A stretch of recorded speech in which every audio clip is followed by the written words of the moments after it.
Mayam welcome back. Ngasigise Parle-G biscuit na semba cake ne. Marakta yumda kaida cake laiba pharak taba gumba da si sembi be yae angang gi birthday gumba gi. Happy yengbiyo ma'am. Sida Parle-G packet am laure lupa kunthra piba packet ne laure se tutti frutti khra ma laire. Sangom tingkot macha ama lobira se duga sugar powder sugar se dum takhai biraga grinder da baking powder khra maga. Ahambada biscuit sing se hana loin thudek biro. Si tudi ega takhai birase mapu moina direct hapsan badu to yada bane marak marakta aduna hana sumaina loin thudik birase si grind to birase hana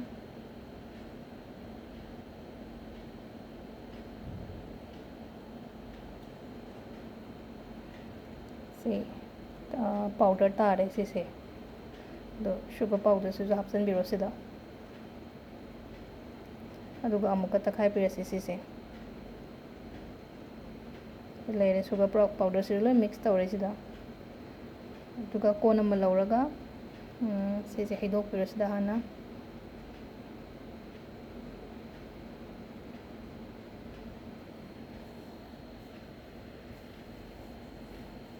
mix तौरे को से sugar दुगा केनो दुगा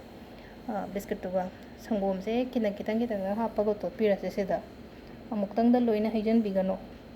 मही लांगा दियो biscuit लई चप्पा फरक ताबसु याउनिना दुना खितंग खितंग हापगा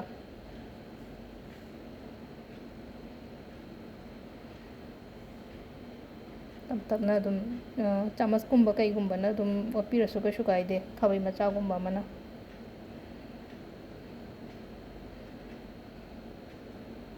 सिजे खितंग सुनंगी संगोम खितंग हापते यारो खितंग हापसन बिरसे संगोम से ꯉꯁꯥꯏ ꯂꯧꯈꯤꯕ ꯇꯦꯡꯀꯣꯠ ꯃꯆꯥꯗꯨꯗꯒꯤ ꯈꯤꯇꯪ ꯈꯔ ꯍꯦꯟꯅ ꯍꯥꯞꯄꯦ ꯑꯗꯨꯗꯩ ꯈꯔ ꯍꯦꯟꯅ ꯆꯪꯈ꯭ꯔꯦ ꯕꯤꯁꯀꯤꯠꯁꯦ ꯑꯃꯈꯛ ꯌꯥꯝ ꯆꯨꯞꯁꯟꯕ ꯌꯥꯝ ꯊꯨꯕꯅꯦꯕ ꯁꯪꯒꯣꯝꯁꯦ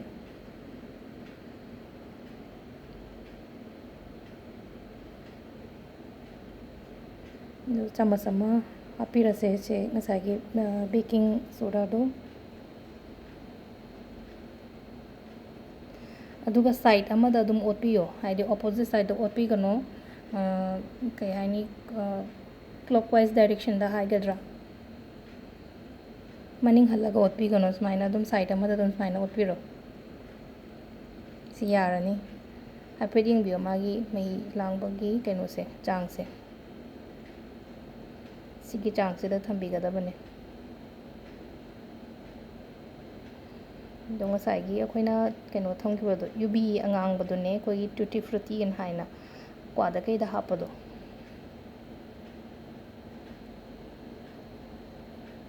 केक की मनुंगदुदा खरा लैनबदो मोरेन चाबा कांदा सिदा केक टिन अमा लौरे हापेतंग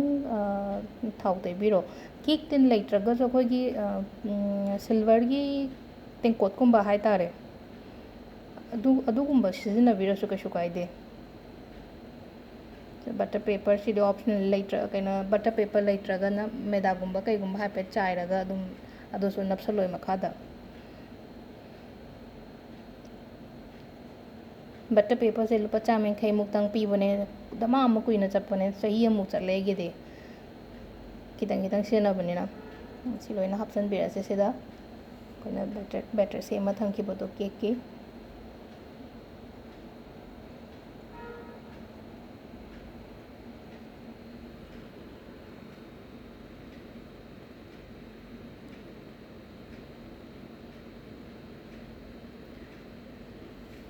याम थुना सेम्बा याबने सिगी बिस्किट की केक से दी हापेतंग फाइना टैप तौबिरो मखादा कईदा बबल्स लेहौरगसु मथक्ता लोय काखलकनबा हापेतंग सुमाइना फुजनबिरो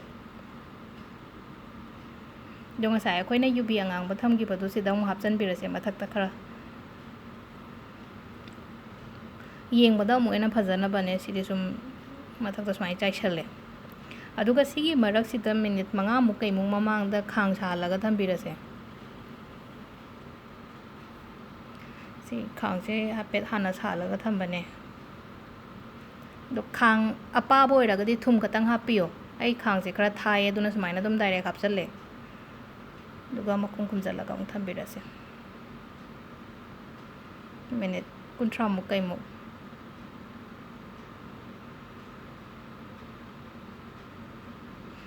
बिस्किट की केक तदी पुंगाई मुकना दुम मुनबने सीसे यारानी अखोइसे मसकसे दुम येंगबदा दुम खंगे थांग नत्रगा टूथपिक कुंबा मा लौबिरगा हाफे थिंजलगा येंगबिरो नपक्ट्रेना केमता सीसे ओइरे अखोइगी केक सिदा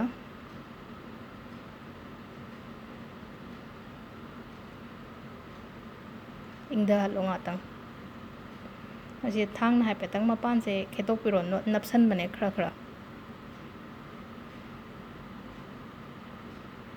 सी हांगदोकपिरसे सिगे एडजस्टेबल सिना नुआइना सिजनबने सि लौथोकपदा क्या नपसनदेबा सिदा लेरे अखोइगी ngasiगी पार्लेजी बिस्किटना सेंबा केक से